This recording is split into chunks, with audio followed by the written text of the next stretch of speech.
En Romanos capítulo 2 habíamos leído: por lo cual eres inexcusable, quien quiera que seas tú que juzgas, pues en lo que juzgas a otro, te condenas a ti mismo.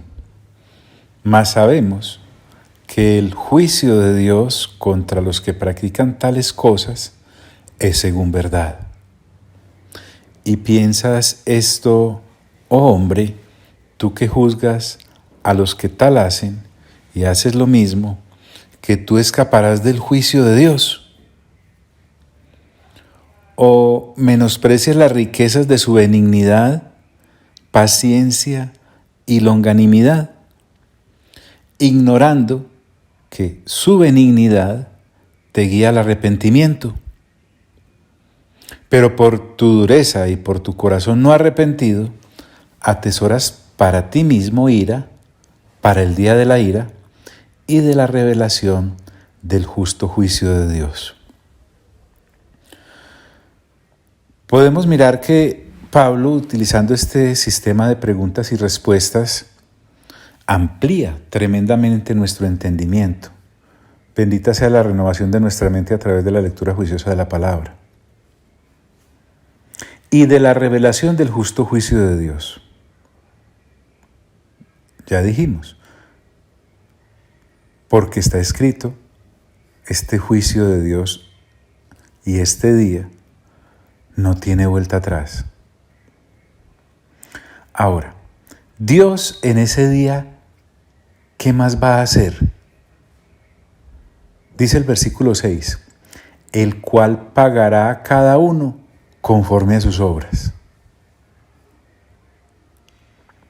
Mire, para asimilar bien esto, permítame pensar con usted un poco más en el día de la ira.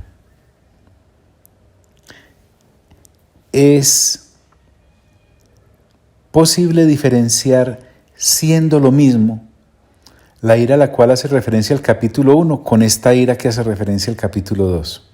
Pensemos.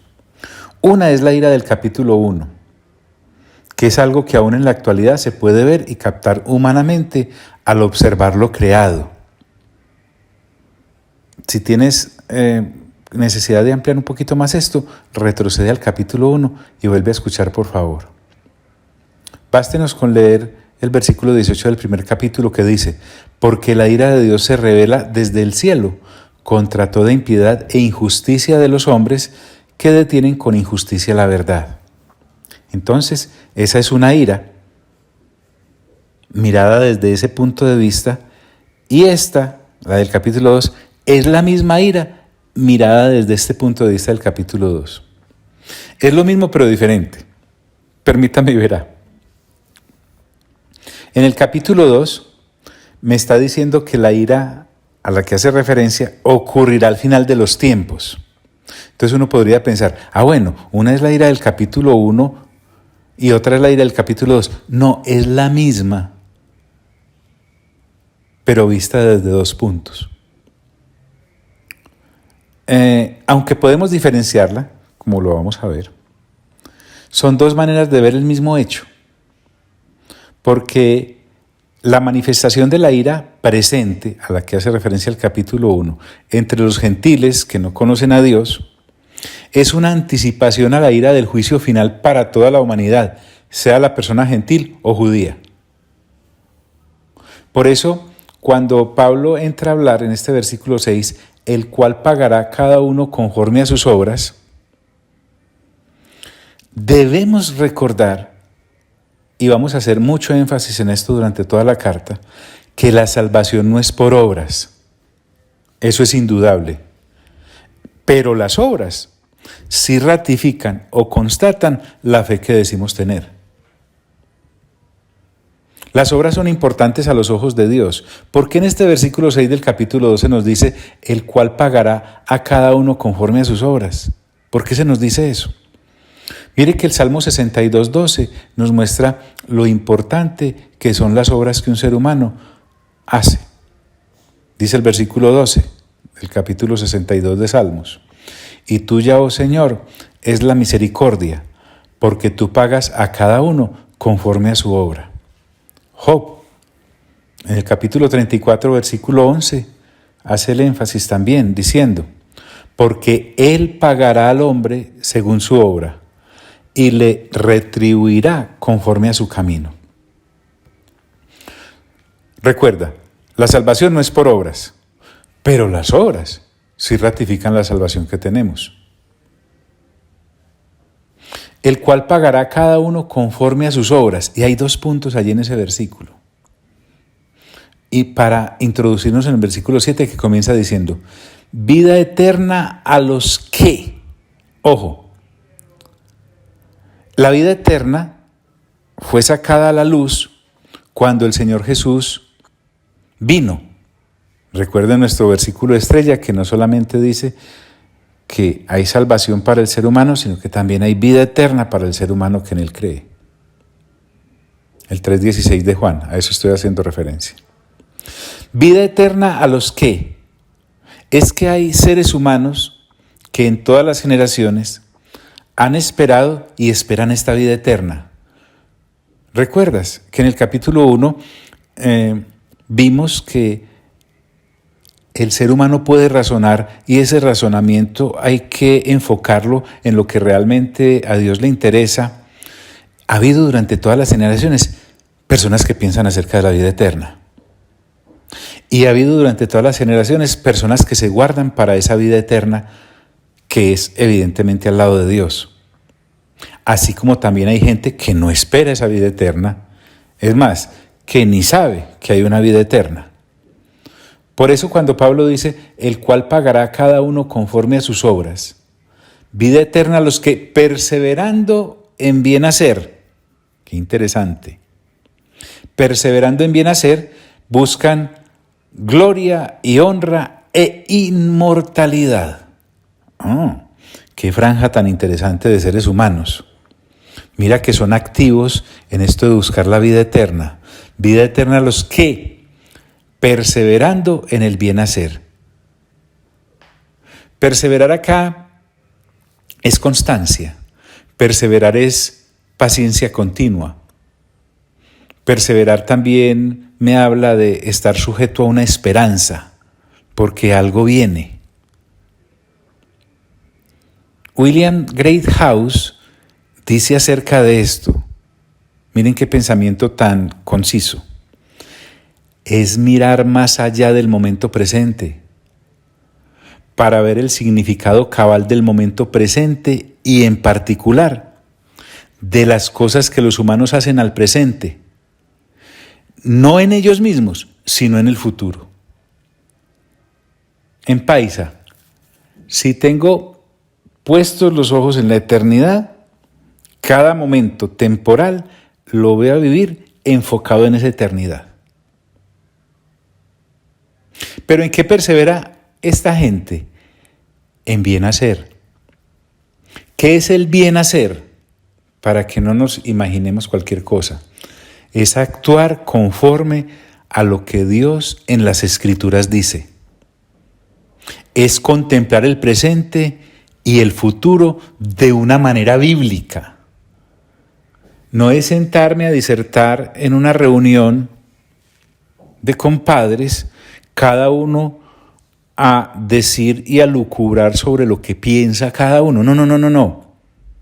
Este perseverar en bien hacer es contemplar el momento presente y el devenir, o sea, el momento futuro, pero de una manera bíblica. Eso es lo que Pablo está haciendo acá. Miren que Pablo no está diciendo, una de las teorías es, no, él dice, el cual pagará a cada uno conforme a sus obras. Vida eterna a los que perseverando en bien hacer, buscan gloria y honra e inmortalidad. Cuando habla de buscar, es porque hay seres humanos en cada generación que realmente anhelan esto. Personas que confían en Dios y en los recursos que Dios les ha entregado, porque para nada descansan en sus propias fuerzas pensando que pueden lograr algo por ellos mismos. No, esta gente busca gloria y honra e inmortalidad. John, permítame, ¿cuál gloria? Yo te respondo, la de Dios, la que proviene de Él. John, pregunto, ¿Cuál honra? El reconocimiento que proviene de Dios. Eso te respondo. John, ¿cuál inmortalidad? La vida eterna al lado de Dios. Eso te respondo. ¿Y de dónde lo respondes, John? De lo que Pablo dice en las Sagradas Escrituras. Recuerda, el cual pagará a cada uno conforme a sus obras. Vida eterna a los que perseverando en bien hacer buscan gloria y honra e inmortalidad. Pero hay otro segmento de seres humanos durante todas las generaciones. El versículo 8 empieza con un pero. Dice, pero ira y enojo. Es decir, hay otra cosa que ocurre a aquellos que no son de los que perseveran, como hemos descrito anteriormente.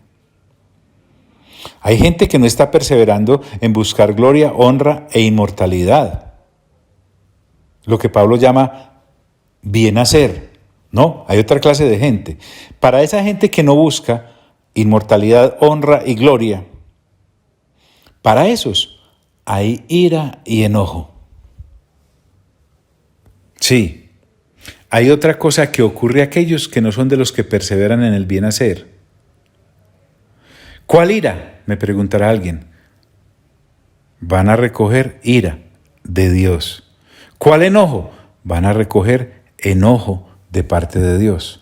Por eso dice, no pierda de vista este versículo 6, el cual, refiriéndose a Dios, pagará a cada uno conforme a sus obras. Vida eterna a los que, perseverando en bien hacer, buscan gloria y honra e inmortalidad, pero ira y enojo a los que son contenciosos y no obedecen a la verdad. ¿Cómo así que contenciosos? El significado inicial de contencioso es riñas, es ser pendencieros, es ser dados al pleito y a las rivalidades. Ese sería uno de los significados de contencioso, pero permítame ir un poco más allá. A los contenciosos que se refiere Pablo acá, no se refiere al esposo y a la esposa que contienden, no se refiere al hijo y al padre que discuten, no se refiere, no, en ese plano no. Estos son contenciosos contra Dios y contra sus designios. Sí, cuando se refiere aquí ira y enojo a los que son contenciosos, se está refiriendo prácticamente a alguien que está trabajando para que su paga sea la ira y el enojo. Así como aquellos perseveran en el bien hacer y buscan gloria y honra e inmortalidad, hay otros que trabajan, digámoslo así, en el mal hacer. ¿Por qué? Porque van buscando la ira y el enojo, en vez de la gloria, la honra y la inmortalidad. Usted mira, John, ¿y hay gente que es capaz de hacerlo? Sí, a manos llenas. Aquí entonces el contencioso viene a ser como un asalariado que trabaja por ese salario llamado ira y enojo y decide portarse en el mal hacer y mostrar un espíritu contencioso contra Dios y contra sus designios. A los que son contenciosos podría también decirse de esta manera, a los que por su obstinación egoísta, eso, aquellos que son gobernados por su ambición egoísta.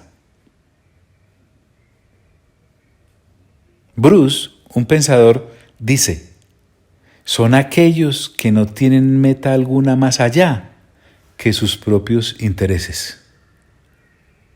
A esos contenciosos se refiere entonces acá el apóstol Pablo. Pero ira y enojo a los que son contenciosos y no obedecen a la verdad. Sí. Nuestro ya citado Great House, con respecto a estos que no obedecen a la verdad, dice lo siguiente. Los que experimentan la ira y el enojo divinos son aquellos que contemplan sus buenas obras como logros de ellos mismos, por los cuales esperan pedir y recibir el favor de Dios. Esto los hace desobedientes. ¿Desobedientes a qué? A la verdad. Es decir, son desobedientes al señorío, permítame la redundancia, soberano de Dios. Y están tan inclinados a la injusticia, es decir, a la rebelión contra su Creador, como las personas ya citadas en el 1:18 de Romanos, contra las cuales la ira de Dios se ha revelado. Pero acá esto se nos vuelve muy interesante. Me explico. Porque uno podría decir, hombre, son contenciosos porque se dedican a las obras descritas en el capítulo 1, que son como 25 las obras de la carne. Pero es que aquí se agrega un ingrediente más que nos puede pasar imperceptible si perdemos de vista que el capítulo 2 le estaba hablando a aquellos que teniendo la ley se creían mejores que aquellos que no la tenían. Y entonces juzgaban pensando que eran de mejor condición que aquellos que no tenían la ley escrita de Dios. Sí. Aquí lo que me está diciendo el apóstol e incluye en estos contenciosos es también a las personas que creyéndose ser buenas, creen que por su propia bondad pueden ir a reclamarle a Dios su salvación y decir, usted no tiene que estar airado conmigo porque yo soy bueno. Eso nos deja entonces pasmados. Por eso dice, pero ira y enojo a los que son contenciosos y no obedecen a la verdad. ¿A cuál verdad? Recordemos que Dios ya dijo que el hombre está caído y que Él está airado contra ese hombre caído. Pero aquí se levanta una serie de personas que dicen, no. Yo puedo salvarme a través de otra metodología que no sea la de Dios. Ahí ya está su problema. Por eso dice el apóstol, y no obedecen a la verdad, sino que obedecen a la injusticia. ¿A cuál injusticia? A la de confiar en sus propias obras y no en la verdad de Dios que nos ha sido revelada en Cristo Jesús. A eso se refiere. Entre más avancemos, más lo vamos a asimilar. Vuelvo y repito, John, pero ¿usted por qué me repite tanto? ¿Cree que yo no entiendo? No, yo no lo digo por usted. Soy conocedor de la amplia capacidad que el ser humano tiene de comprender. Lo hago por mí, para poderme dar a entender mejor, porque siento que a veces no me explico bien. Leo desde el versículo 6, el cual pagará cada uno conforme a sus obras, vida eterna a los que, perseverando en bien hacer, buscan gloria y honra e inmortalidad, pero ira y enojo a los que son contenciosos y no obedecen a la verdad, sino que obedecen a la injusticia. Y enfatiza aún más, dice, tribulación y angustia sobre todo ser humano que hace lo malo. Esa tribulación y esa angustia acá citadas, estamos hablando de una tribulación y de una angustia que son sufrimiento y dolor, solo como Dios puede causarlo. Aquí no estamos hablando de la tribulación y la angustia que siento yo cuando otra criatura como yo intenta atribularme o intenta angustiarme. No. A la angustia y a la tribulación referidas acá es la que solo Dios puede causar. Imagínese solo esa situación. Tribulación y angustia sobre todo ser humano que hace lo malo. El judío primeramente y también el griego. Vuelvo al punto. ¿Y qué es hacer lo malo? Es confiar en mis propias obras y no en la verdad de Dios revelada en Cristo Jesús. Cuando dice a todo ser humano es porque no hay excepción. El judío primeramente y también al griego. Entonces aquí Pablo ya empieza a concretarnos a los seres humanos en la totalidad. Cuando dice al judío primeramente se está refiriendo al pueblo de Dios, al escogido. Ya vimos qué es eso. Y también al griego se está refiriendo a los paganos gentiles, que son el resto de la humanidad. El judío primeramente y también al griego. Bueno, de plano ya me está diciendo que también hay judíos y hay griegos que perseveran en el bien hacer. Así como acá me está diciendo que hay judíos y griegos que perseveran en el mal hacer. Para unos vendrá una recompensa según sus obras y para otros vendrá otra recompensa según sus obras. tribulación y angustia sobre todo ser humano que hace lo malo, el judío primeramente y también el griego, pero gloria y honra y paz. Aquí llegamos a un pero muy importante. Este pero va a hacer énfasis en la gran diferencia de estas otras personas. Unas son las de la tribulación y la angustia por hacer lo malo. Pero aquí vienen otras con gloria, honra y paz. Entonces hay un pero. Hay un pero. Y ese pero me está describiendo algo muy similar a lo que vimos en el versículo 7, donde se nos dice y se nos habla acerca de la vida eterna. La vida eterna que le será dada a los que perseverando en bien hacer buscan gloria y honra e inmortalidad. Pero en este pero del versículo 10, donde me ha estado hablando ya anteriormente de la tribulación y la angustia para otros, es que nos marca la diferencia de estas dos clases de seres humanos, digámoslo así. Cuando me habla de buscar, es porque así como los de la gloria, honra y paz anhelan eso de parte de Dios y confían en Dios para eso y en los recursos divinos de Dios para eso, y para nada descansan en sus propias fuerzas o capacidades, para esos hay gloria. Es muy similar lo de este versículo 10 a lo que me dice el versículo 7, como te decía anteriormente. En el versículo 7, si tú puedes revisar, por favor, porque recuerda que estamos profundizando, en la parte C me dice gloria, honra e inmortalidad. Y en este versículo 10 me habla de gloria, honra y paz. Varía un poquito. En vez de inmortalidad, aquí me habla paz. ¿A qué gloria se refiere este versículo 10? Como en el versículo 7, a la que proviene de Dios, a la que proviene de Él. ¿A qué honra se refiere este versículo 10? A la misma del versículo 7. Es ese reconocimiento que proviene de Dios y para Dios. Y acá me incluye inmortalidad. Cuando me está hablando de inmortalidad, me está hablando de una vida eterna a su lado, para siempre. ¿No te gusta eso? Saber que la inmortalidad y saber que la paz se pueden conjugar acá y decirme, tengo una vida eterna al lado de Dios en paz con Él. Y es que el término paz acá cobra fuerza porque hemos venido hablando de ira. Recuerda que en Cristo Jesús se firmó el tratado de paz de parte de Dios con la humanidad. Y el hombre, al creer en Cristo Jesús, lo firma con Dios. Es la única manera. Vamos a ver más adelante que Pablo, como respirando, dice, estamos en paz con Dios.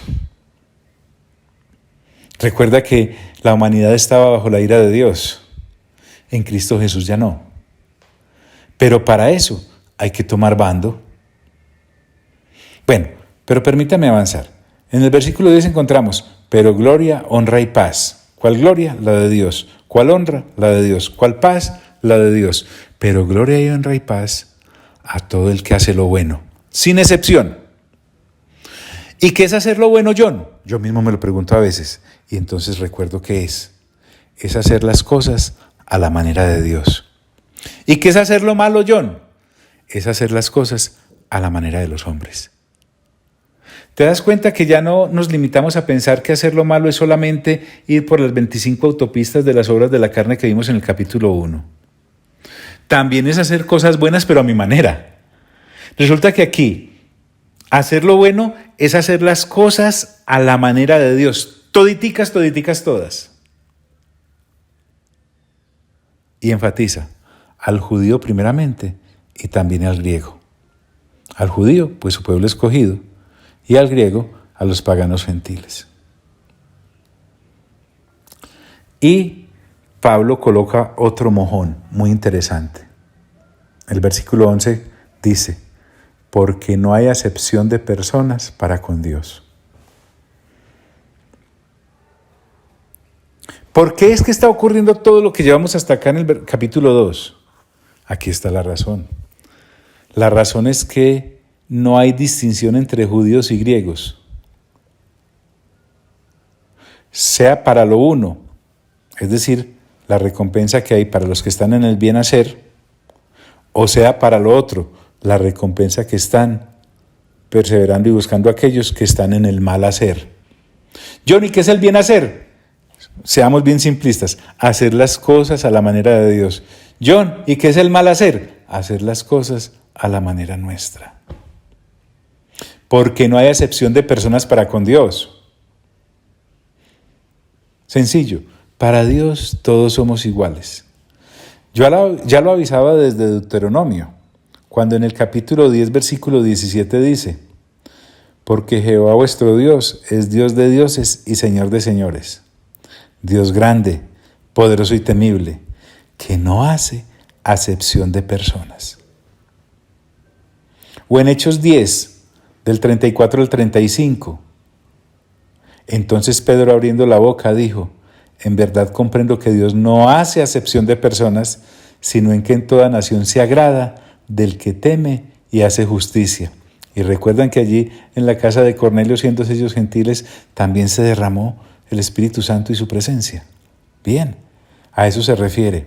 Dios no hace acepción de personas, sea para castigar o sea para bonificar. Porque no hay acepción de personas para con Dios.